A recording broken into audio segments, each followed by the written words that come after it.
Assalamualaikum anak-anak Umi, gimana kabarnya hari ini?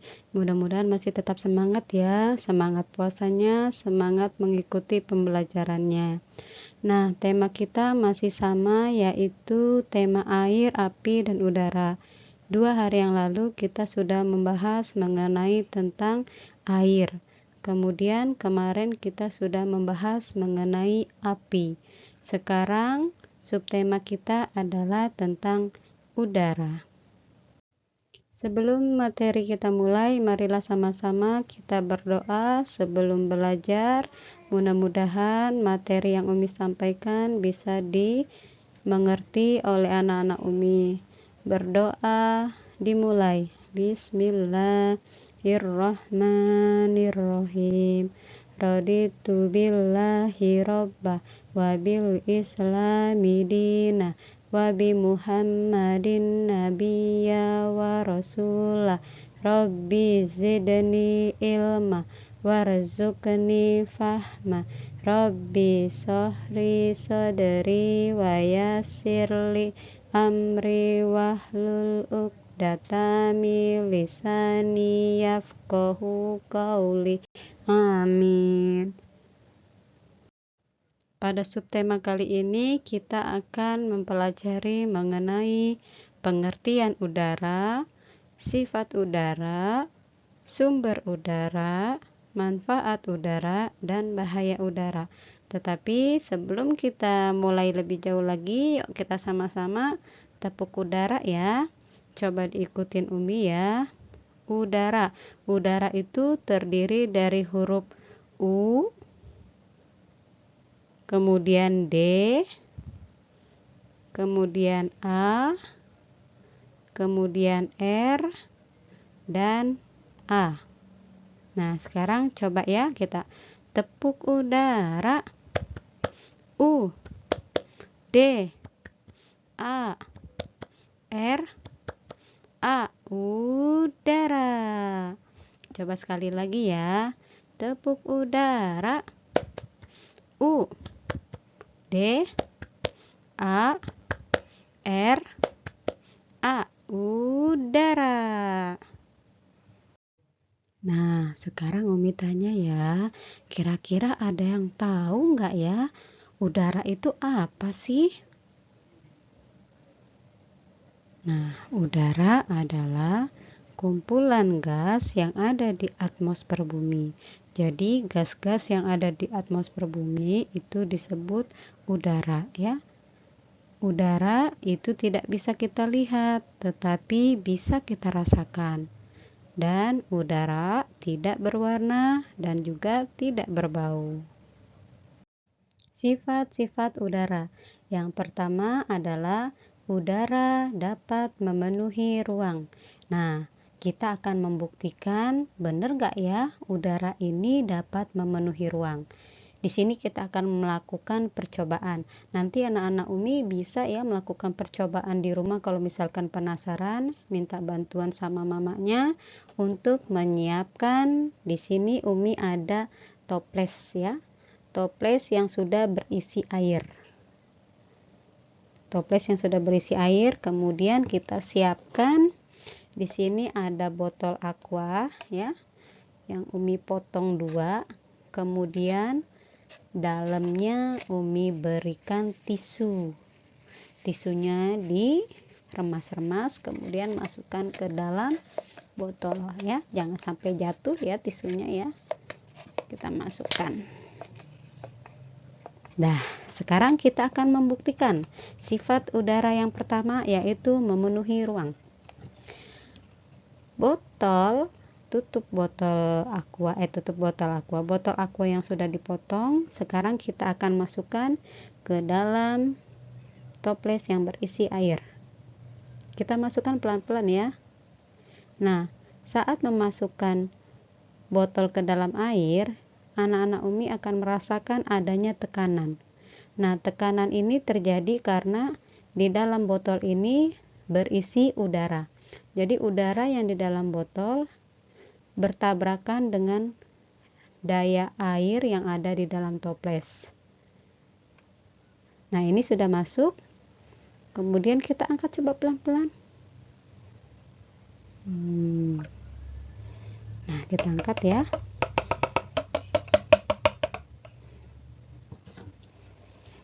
Nah, sekarang kita buka tisunya. Nah, ternyata tisunya masih kering, nggak basah tisunya. Kenapa begitu? Karena ya, di dalam botol ini terdapat udara. Udara di dalam botol menekan daya air sehingga air tidak bisa masuk ke dalam botol, dan akibatnya tisu di dalam botol masih tetap kering. Nah, itu adalah membuktikan bahwa udara memenuhi ruang. Ini ruangnya, Nak, ya. Kemudian sifat udara yang kedua adalah udara tidak dapat dilihat tetapi bisa dirasakan. Contohnya, anak Umi coba berdiri di depan kipas yang sedang nyala. Kira-kira bisa nggak anak-anak Umi merasakan?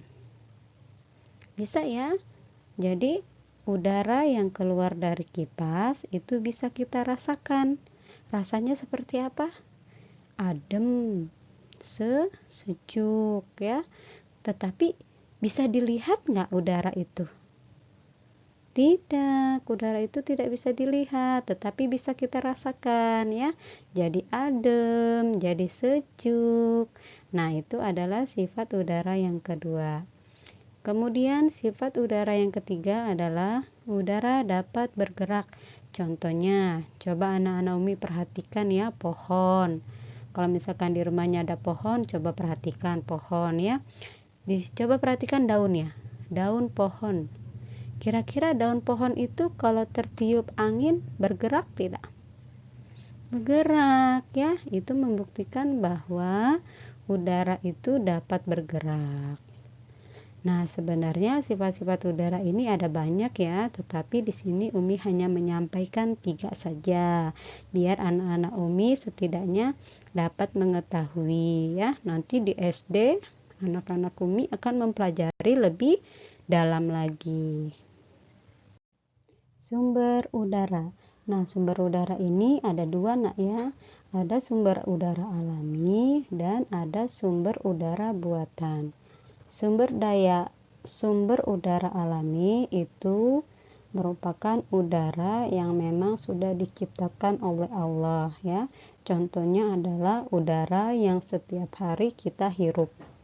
Nah, kita bernapas ini menghirup udara ya. Kalau nggak ada udaranya kita bisa mati ya, karena tidak ada udara yang masuk ke dalam tubuh. Nah, udara yang kita hirup ini adalah pemberian dari Allah. Oleh sebab itu kita harus mensyukuri ya setiap pemberian dari Allah. Kemudian udara buatan ya. Udara buatan itu contohnya adalah udara yang dihasilkan dari kipas angin ya. Udara yang dihasilkan dari AC itu adalah udara buatan. Manfaat udara. Nah, manfaat udara ini sangat banyak ya. Salah satunya adalah yang pertama untuk bernafas. Jadi, manfaat udara yang pertama apa? Untuk bernafas. Kalau tidak ada udara, kita bagaimana? Kita tidak bakalan hidup ya, karena udara itu juga sangat penting untuk manusia. Kemudian udara juga bermanfaat untuk mengeringkan baju. Kalau misalkan mamanya di rumah lagi mencuci ya kan, terus tiba-tiba gak ada matahari karena mendung atau hujan, maka kita bisa menjemurnya di dalam rumah dengan diangin-anginkan oleh kipas. Nah, nanti jadi akhirnya kering karena udara. Kemudian udara juga bermanfaat untuk kincir angin ya. Kincir angin ini berfungsi untuk membantu pertanian ya, untuk irigasi. Jadi manfaat udara yang ketiga adalah untuk kincir angin. Yang keempat adalah untuk bermain layang-layang. Kalau kita main layang-layang nggak ada udaranya, kira-kira layang-layangnya bisa terbang tidak? Tidak ya. Nah, itu adalah beberapa manfaat dari udara. Jika ada manfaat udara, maka ada juga bahaya udara. Nah, bahaya udara itu adalah disebut juga dengan polusi udara. Polusi udara itu apa sih, Umi? Nah, polusi udara adalah udara yang tidak sehat ya. Kalau udara tidak sehat, maka kita gampang terkena penyakit seperti sakit batuk, sakit pilek, sesak nafas, dan sebagainya. Polusi udara adalah udara yang tidak sehat. Udara yang tidak sehat itu biasanya ya udaranya berwarna ya, ada warnanya. Warnanya putih, ada juga warnanya hitam ya. Itu adalah udara yang tidak sehat ya, dan itu bisa menyebabkan polusi udara. Dari mana aja ya kira-kira polusi udara itu? Nah, yang pertama dari asap kendaraan. Kalau misalkan anak-anak Umi lagi di jalan, ada ngelihat motor, ya, motornya ngeluarin asap. Nah, asapnya itu bau tidak? Bau, ya. Nah, itu adalah merupakan polusi udara. Kemudian asap rokok, ya. Rokoknya, asapnya warnanya apa? Warna putih. Bau tidak? Bau. Nah, itu juga merupakan polusi udara. Kemudian asap dari pembakaran sampah, ya. Asap dari pembakaran sampah, asapnya kelihatan tidak? Kelihatan ya, warnanya putih. Bau tidak? Bau, dan itu tidak baik untuk kesehatan. Itu juga merupakan polusi udara. Kemudian ada asap pabrik. Terus yang terakhir ada asap kebakaran hutan. Kalau misalkan ada hutan yang kebakar, ada asapnya enggak? Ada ya, ada asapnya putih, ada asapnya hitam. Nah, itu bau tidak? Bau ya. Maka itu juga disebut oleh polusi udara. Jadi udara yang tidak berbau itu adalah udara yang sehat.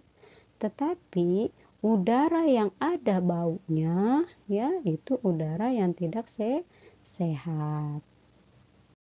Nah, kira-kira bagaimana ya agar kita bisa mengatasi polusi udara ya?